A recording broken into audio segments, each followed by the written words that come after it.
Hi guys, welcome back to Hoarder's Heart. So these little series that I do where I put sunglasses on and put my phone in front of my face, I call Confessions of a Hoarder.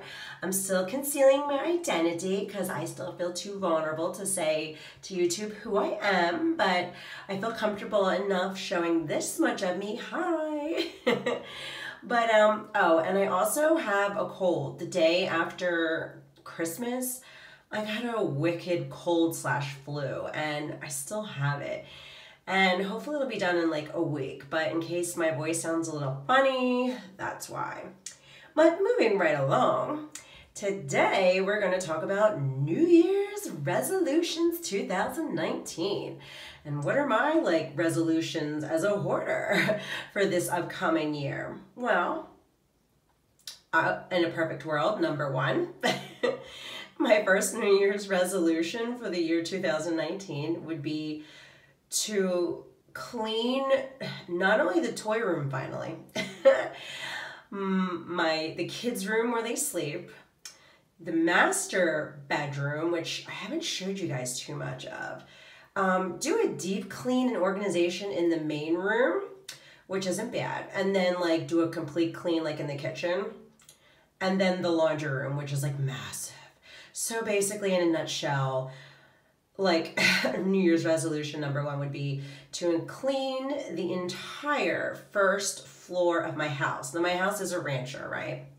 There is a basement that is pretty much the size of the top of here that is massively hoarded as well. That is going to be, oh my gosh, I don't know, year 2020. I don't know. Who knows? Maybe I will get to it. Maybe I will just bang this out because I am ready to clean this out. I'm ready to cure from this hoarding. I'm ready to stop having an attachment. I'm ready. I'm so sick and tired of holding on to things and having this weird attachment to things that triggers anxiety. I'm done. I'm figuring it out. I'm figuring out how to solve this. And I will do that this year, 2019 coming up. It will be done. I will stop hoarding, but I'm still going to refer to myself as a hoarder because I feel like when you call somebody a hoarder, I know you automatically think that they have a ton of crap in their house.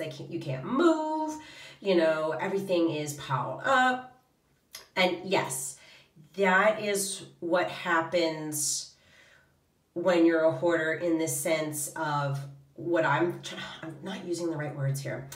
When I'm a hoarder, right, the problem that I have on the inside is that I will attach such value, memories, stories, potential that I could do with it, create it into something. I overvalue every single item in the house. That's what makes me a hoarder. And the hoard that is stockpiled all throughout the house that you see, that is the outward reflection of what's happening in my mind because I'm holding on to it and I'm not giving it out. I'm not giving it away or letting it go because it might trigger a panic attack. So as a hoarder, I feel like I will always have these tendencies, but I can control it better, right? I would be able to control it to be I can let this go. I'll probably still have sentimental attachments and very strong sentimental attachments to things, but I can lower that number, right? I can make that number smaller. So I feel like New Year's resolution number one is the big one, right? That's the main thing this year. I mean, I could focus on losing weight and all that normal crap that you do every year, but I mean, I'm fine. How about I just eat a little healthier? Cut out sugar and I lose weight pretty easily if I do that. Okay, moving along.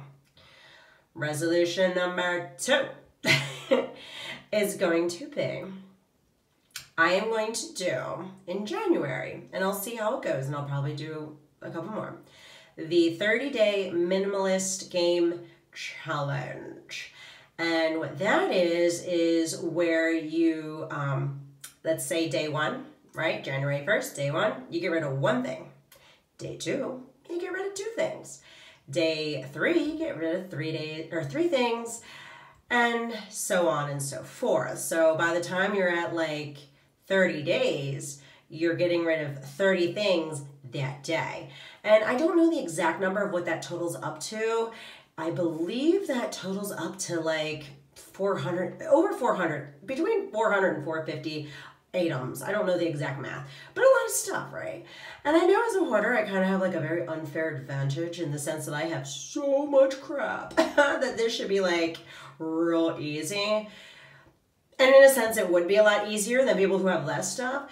I need to get over the emotional part of letting it go, because I think one thing will be easy, two things will be easy, and then all of a sudden we're on like day 22, right? And I'm getting rid of 22 things.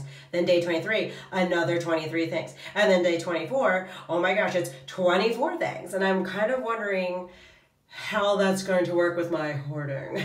Hopefully I'll be okay. And I think positively, you know what, I'll be able to do it. I'll be able to do it. So that's something I'll definitely record in January too, like a weekly update on the Minimalist Challenge. Okay, moving along. Number three is going to be the No Spend January Challenge. Another challenge, right? Isn't that what resolutions are? Challenges. Okay, so the No Spend January Challenge. Yes. I'm actually going to do a video on that tomorrow, a little more thorough one of how I do it, because I wrote it all out and I planned for this one. And the 30-day no spend January, or 31 no spend January, this is 31 days, right? Yeah. I have strict rules on it, and it's going to, you know, stop me from buying crap. Because what happens when I buy crap? I bring it in the house. And that's so not productive, because my number one rule is I need more stuff going out than coming in. So if I'm not buying anything, not only am I not bringing stuff in, I'm also saving money. So it's a double win, this whole no spend challenge. So I plan on doing that for January. And again, I'm going to give a lot more rules and details for tomorrow, but I think that's going to be a big jump start. Now, with that said, there's the top three. Now, my first one I feel like is like a big rainbow of things. It's like the toy room, the kids' room, my room. It's a lot. I mean, what happens when, most people, and I feel like I have done it too, what happens when most people have New Year's resolutions? You start off like super strong, like I got this. Don't worry, that first week you are eating like raisins and like rice cakes and vegetables. You are dropping weight, you are at that gym. What happens like week 2 and 3? You start to lose a little steam, right? Yeah. So when it comes to the room, the rooms, like the first floor or the main living floor, as I clean this out in 2019, I'm going to do it as a monthly challenge. Like, obviously January, that toy room, I promise, will finally be completely cleaned and organized. That room will be done in January. Absolutely. And then when I revisit February, I'll move on and decide, okay, now that this room's clean, this month gets like, let's say the kids' room, because that's the next largest room. So that's like the kids' room, and we're doing that in February. That is the main thing. And I just need to stay focused, because just like how my house has a ton of clutter and a ton of crap in it, my mind's kind of like that too. My mind is constantly spinning, and I have a hard time focusing. Writing it down really does help. It helps a whole lot. But I don't know. I refer to my mind as a beautiful mess, because I will have an idea and I'm like, that's a great idea. And then I'll have another thought, and then I'll turn over here and I'm like, oh, don't forget to do that. I'm so scatterbrained. I don't know if I have adult ADHD. I kind of joke about it because my mind can go here, there, and everywhere in like a minute. But I need to like kind of calm that down. And I kind of wonder, I bet you because my mind is so scatterbrained like that my like mental clutter is probably like an outward manifestation of like my, of all the crap that's in the house, right? Because my mind is just so jumbled up. I can't organize it. Hence the rest of the house my life is a little unorganized and jumbled around, but that's okay.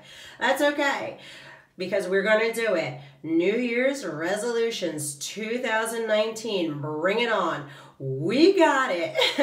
And guys, I'm going to end this here. Thank you so much for watching. Catch you next time. Bye.